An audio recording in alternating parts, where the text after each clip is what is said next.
میرا نام احتشام الحق ہے۔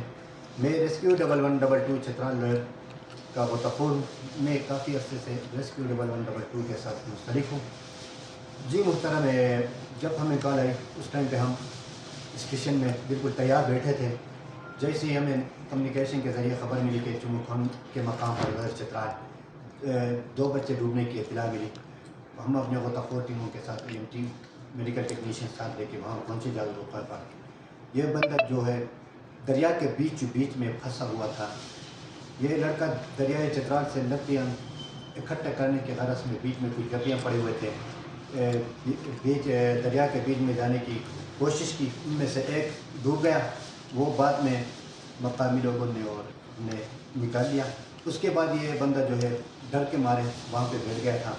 ان کے ہاتھ پاؤں کانپ رہے تھے اور تھکا بھی تھا، کیونکہ پہلے ہی اس کا ساتھی ایک دریائے چترال کے پیروں موجوں کے نظر ہوتے بال بچ گئے تھے۔ اس کی وجہ سے ان پر پریشر بھی پڑ گیا تھا، وہ تھک بھی چکا تھا، ہاتھ پاؤں کام کرنا چھوڑ گئے تھے۔ جیسے ہی ہم وہاں پہنچے وہ بندہ ہمیں دیکھ کر بہت خوش ہو گیا، کیونکہ ان کو پتہ تھا ریسکیو کے جوان ہمارے پیچھے آ رہے ہیں۔ وہ وہاں پہ مطمئن بیٹھے تھے، پر تھکن اس کا نہیں ختم ہوا تھا۔ جیسے ہی ہمیں دیکھا، انہوں نے اس کو اشارہ کیا، وہ بندے کو، آپ کو تیرنا آتا ہے؟ اس نے کہا کہ جی بالکل ہمیں تیرنا آتا ہے، ہم آپ کے سائڈ پہ آ رہے ہیں، آپ خالی ہمیں سیفٹی کے لیے وہاں پہ کھڑے ہو جاؤ۔ ہم نے بالکل اپنے تیاری کے ساتھ ہم اپنے تیاری کے ساتھ کھڑے ہو گئے تھے۔ جیسے وہ دریا میں کودا، اسی ٹائم سے پہلے سے وہ تھکا ہوا تھا، اس کے ہاتھ پاؤں کام کرنا چھوڑ دیے۔ میں اپنے ٹارگٹ کے اپنے جو بندے ہیں اس کو بچانے کے لیے بالکل تیار تھے۔ جیسے وہ ہمارے سامنے سے گزرنے کے لیے گزر رہے تھے، اسی ٹائم پہ میں دریا چترال میں چھلانگ لگایا اور اپنے ٹارگٹ کا پیچھا کیا، بالآخر اس تک پہنچنے میں کامیاب ہو گیا۔ جب میں اس تک پہنچا، وہ لڑکا بالکل بے حال ہو گیا تھا، بے بس ہو چکا تھا، پاؤں ہاتھ سب کچھ کام کرنا چھوڑ گئے تھے۔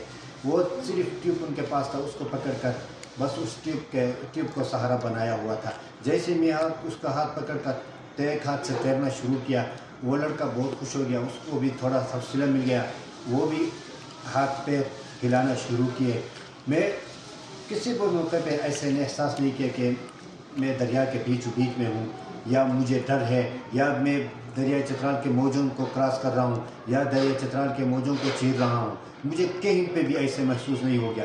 ہاں، یہ پریشانی مجھ میں تھا کہ یہ لڑکے کے حالات مزید نہ بگڑ جائے، مزید خراب نہ ہو جائے، اور جب دریائے چترال کی کٹائی بھی اپنی عروج پر ہے اور کناروں سے جڑی بوٹیاں بھی نکلی ہوئی ہیں، اس وجہ سے تھوڑا مجھے دل کے اندر یہ ڈر تھا کہ کہیں کنارے پہ جا کے اس کے پاؤں پہ یا اس کے کمر پہ کہیں جڑی بوٹی نہ لگ جائے۔ باقی میں بالکل دریا کے بیچ میں اس کو لے کے ریلیکس تھا، اس کو بھی حوصلہ دیتا رہا اور آگے بھی بڑھتا رہا۔